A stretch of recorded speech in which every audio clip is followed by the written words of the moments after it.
We are once again checking in with ourselves, with each other, and with, of course, you, our lovely audience.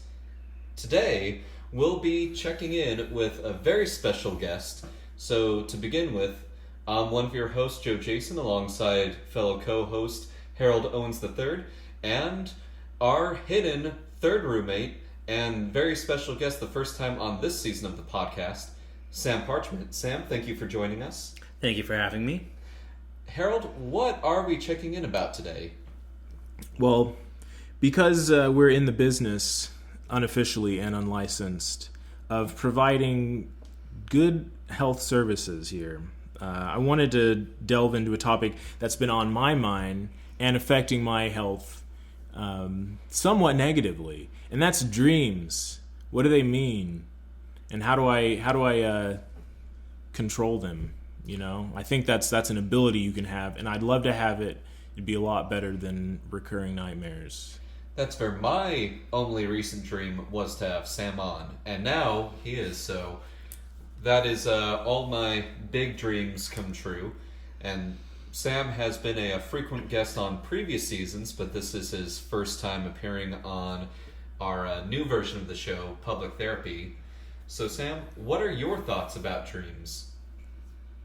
Honestly, it's been a hot second since I've had them, or at least had them where I wasn't lucid, because I long since got into the habit of not dealing with those kind of dreams. What do you mean, those kind of dreams? Are you discriminating against certain kinds of dreams? Maybe. That's dreamist. Yeah, so maybe explain and clarify for us so we don't think too poorly of you. Well, when it came to because I had a recurring nightmare a long time ago where my head was on a stump. I couldn't move it, and all I could see from my periphery was Frankenstein with an axe lumbering towards me. And I decided at some point I didn't want those. So I trained myself to lucid dream almost always. So I would never once have to worry about Frankenstein anymore. So now you're the Frankenstein. Is that what lucid dreaming means? Where you swap places with characters? For me, it ended up being that I end up directing the dreams versus I'm never the victim of the weird dream. Oh, you got a promotion. Actor becomes a director? I can dig it. Though, how did you go about that process? Normally, in order to make that kind of upgrade, you need to sleep with a producer. I don't know who the producer of your dreams would be, so there was probably an alternative path you had to take. Well, maybe a little bit, because that's weird because he's the producer of his right. own I had to sleep with myself. So in a way, that was one part of the process, but something tells me there were other steps as well. It ended up taking me a while of just consciously and deliberately as I was going to sleep, I was already in a more daydream sense, and so that just kind of followed into the night. So it may have been that I was just from conscious to unconscious since I was in the rains, I kept a hold of them as time went on. So is it that you set up the dream and then fall asleep and it takes over, or are you controlling things as you're in it? I'm still controlling things as I'm in it, because even now, the dream, I'm not quite doing the same thing with dreams as I used to. I now have the more involuntary dreams again, but I'm still able to be interact with and understand, hey, this is a dream. I'm not just an actor anymore. I'm following. Part of your journey is part of the journey that a lot of actors take, which is that they're also the script writer. So you start to write scripts, and then you got to direct your dreams, and then now you're getting to direct even though you're not always writing the script for it. Is that about right? That's about right. And all you had to do was sleep with yourself. Nice. Writer, director, and actor. Unpaid entirely. Yep. In some of the greatest films that will only be seen by Sam. Okay. Yes, but that way I didn't have to I didn't have to act in all of the dreams I didn't. Like, I didn't have to act with Frankenstein. He was just a monster. Now, I am curious why Frankenstein. He seems kind of niche, and we all grew up in the same era, and he was old school, even for us. Right, and logically, he couldn't even swing an axe. Yeah. His arms aren't even matching, so it'd be quite difficult for him. Yeah, the way you were describing, I was getting more, Jason with the like ski mask type vibe. So why Frankenstein? I suppose he might have been one of the scariest because I had never seen any of Jason or any scary movie like villain like. Because I don't even think when I had that it was even around Halloween. I think that was just the subconscious scariest thing I could interpret. Okay, let's correct for the audience. We know that Frankenstein is the doctor. All right, but we will yes, continue referring to the monster as Frankenstein just to spite. See, everyone. that's something that people should recognize by now. It is Frankenstein's monster, but I don't always call you Harold Owens. Sometimes I just call you Harold. Mm-hmm. So it's shorthand. Right. I think the scariest part of that dream was the periphery. It wasn't like I may have called him Frankenstein, but it's the fact that I can't actually see. All I can see is a figure who I think it was more the ragged clothes that you've seen in like more pop culture Frankenstein. But I was really seeing his head. All I could see is this body with an axe coming. Oh, well, I can't. I gotcha. So you were more afraid of poor people with axes, the peasantry. You were being executed for something, so I assume you had committed some head evil. Was on a stump, so yeah, that's execution style. Were you already beheaded, or were you just like held down there? Were you willingly like putting your head on a stump? Like, what was your positioning? Like, were you already dead when somebody was coming at you? That is actually a good point. If I can't move my head, did I have a body? Yeah, I mean, were you tied down, or were you like willingly complying with it? Or were you pulling a Stark where you're just honorable and this is the end? You go out with grace. You don't need rope or restraints. You're like, yeah. I take me now. If you can't feel your body and all you have is your vision, do you really have a body? I mean, you're the one who had the dream. I don't know. It's been forever. Yeah. I assumed that I had a body, but now I don't know what to think about that anymore. You've completely thrown everything out the window. Yeah, you may have been decapitated. Now already. comes the more difficult, the more emotional part of this experience. Dr. Harold in this case, is going to have to interpret what the dream actually means.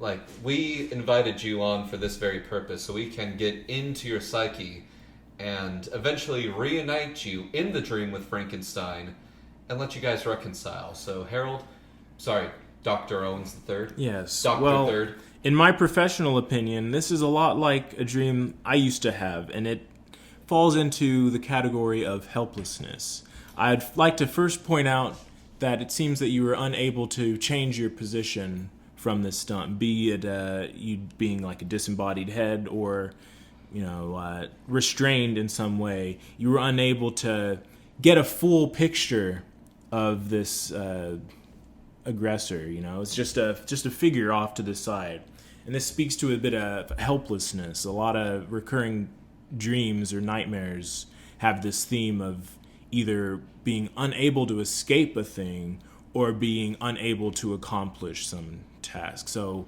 I used to have a dream, not nearly as scary, but do you remember ever like swinging on monkey bars? What was the like singular monkey bar? It's not really a monkey bar if it's just like one tall bar that you can climb on or swing from. I forget what it's called, but it's kind of like a little gymnast area on the playground. I got you. Just a long bar. Yeah. People would especially girls would get on it and just kind of twirl around. Yeah, I'm talking like in grade school, if you were able to get on top of those and then do like a full 360 around it, you were the cool kid for sure. Basic play, you just jump up and swing, and no one could do cool stuff like backflips. So the coolest thing you could do was just get on top and either like with your kind of legs locked in, swing around 360, or kind of straddle it like hands and legs and do the sideways 360. I think that was the most fun one. That's the one I liked to do, and that's actually what I was attempting to do in a dream. But no matter how hard I tried, I couldn't complete one rotation and stay on top. I would always go around, get like one full rotation and a degree, and then fall again. And I was just in this perpetual spinning cycle trying to balance on top. And it was like a helpless feeling, even in a playground, where you should feel nothing but freedom. Clearly, you weren't bullied enough. I was the bully. I'm unashamed to say it. I used to be a bad one. You have a lot of freedom if you're the one doing the bullying. Yes. So maybe what you're experiencing in this dream is a reflection, if not a symbol, of your own helplessness. Your desire to see more of the world and what's against you. So my professional opinion is to get better glasses. I've been meaning to get that LASIK, but it is a pretty penny. It's like $2,000 an eye. I didn't even know you could do one eye at a time. I suppose I could do it one eye. I just rock the monocle. Right. Yeah. I'm still going to throw out that the more likely interpretation, despite your expert opinion, Doctor, is just a deep fear of the impoverished. And in fact, it gives me not dissimilar feelings from how, the late great Marie Antoinette probably felt after being beheaded. You do know that, like, in French lore at the time, like, not actual doctoral opinions, but just kind of the general, like, myth that was being spread at the time of the guillotine, was that the head lived for up to 2 minutes after being decapitated. I think that you were just experiencing the ghostly fears of Marie Antoinette possessing you as her fears were made manifest, and you just have a fear of being a disembodied head as the lower classes rise against your bourgeoisie self. Fascinating. This is just facts. Class consciousness in action.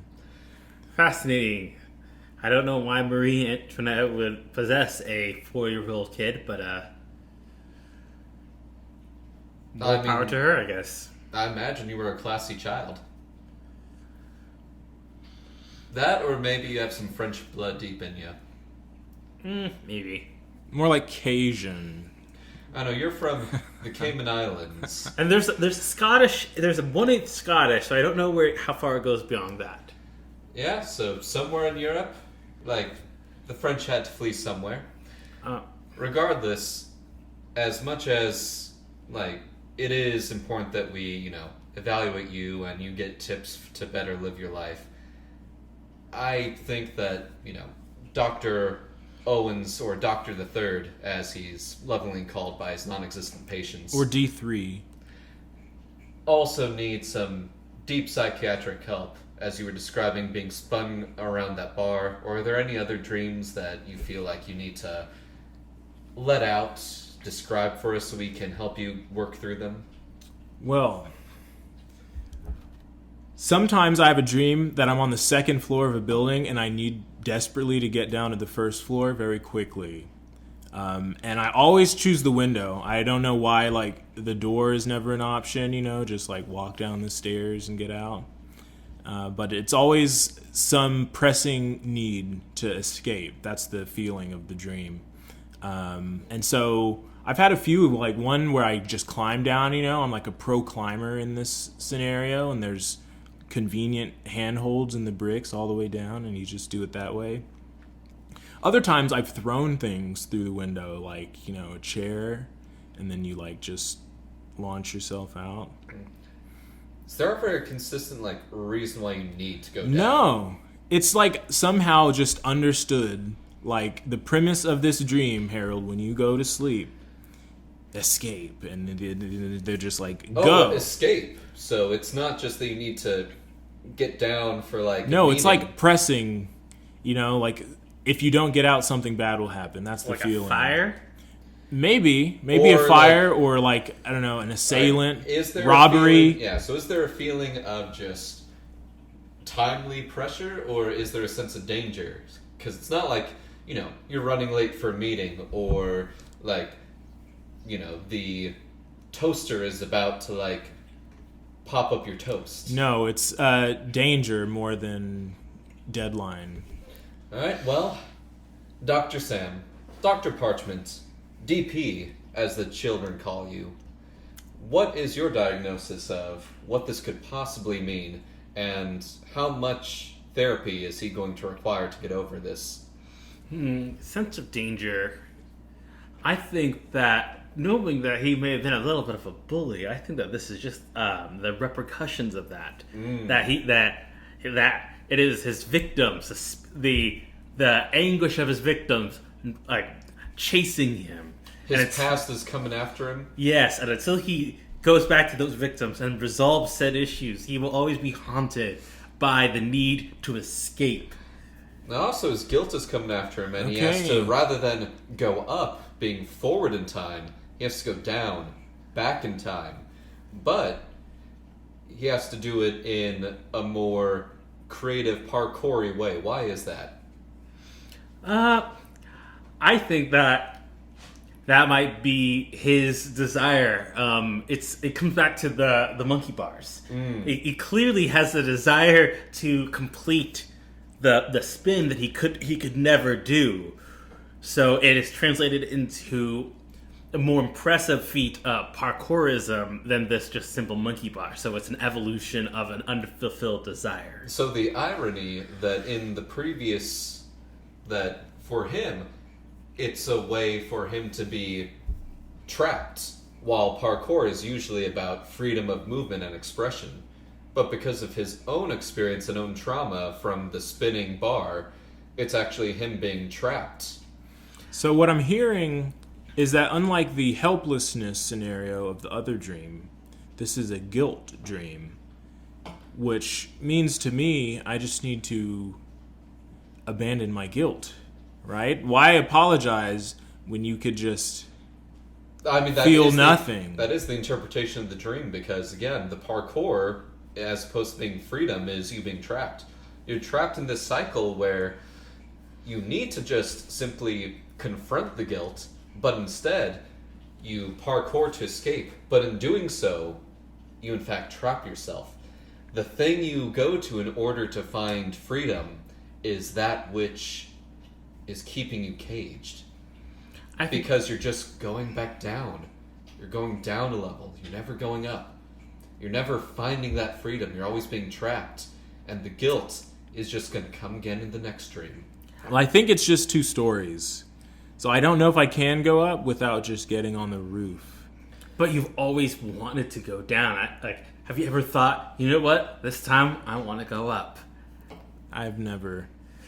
But I think if I did, I might meet the people that I bullied in the past and then have a heart-to-heart, Tell them I'm sorry for spiking your chocolate milk with Pine Sol. Okay? That was a mistake. I didn't know it was a poison at the time. I just thought it smelled good, and I wanted your milk to also smell good. I'm sorry. Harold Owens, the Tide Pod Challenge of the 1990s. I think that's an excellent opinion, Dr. Jason, or DJ, as your loving non-patients tell you. Wicka wicka what? Though, this is of course me just elaborating on your interpretation. How would I look into this and look into your very soul to understand what this is trying to say about you. Well, clearly this is also you being afraid of the impoverished class, which is this like mysterious figure coming after you.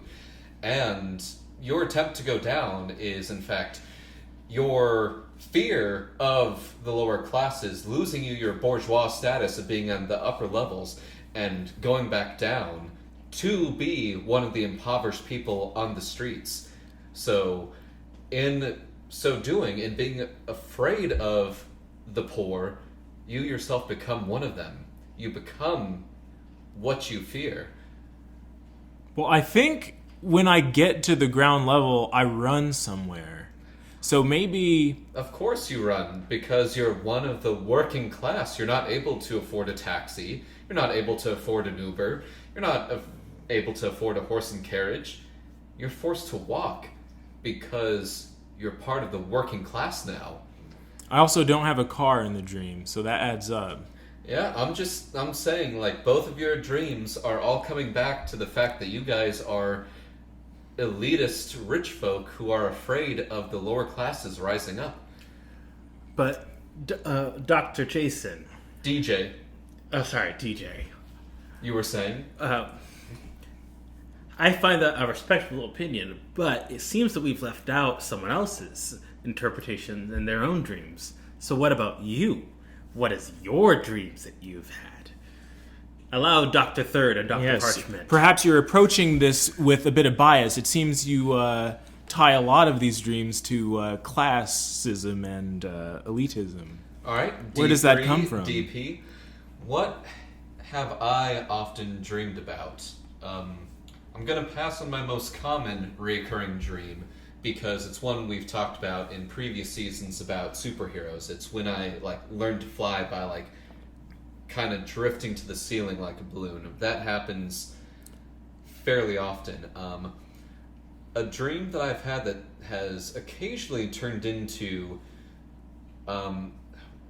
what's it called? A sleep paralysis scenario is that I have some sort of pet or some sort of bond with an animal, like a wolf or a bear, something that you would never actually have as a pet, and we're out hunting, and then they leave, and I'm just left alone in the cave, and as I start to wake up, I can't leave because they're not back yet, and I'm like, no, I need to get up, it's time to go, but Teddy isn't here yet, or Woofy isn't here yet, whatever the animal that I had bonded to isn't there. I'm like, well, if they're not here, it's not that important, and I can just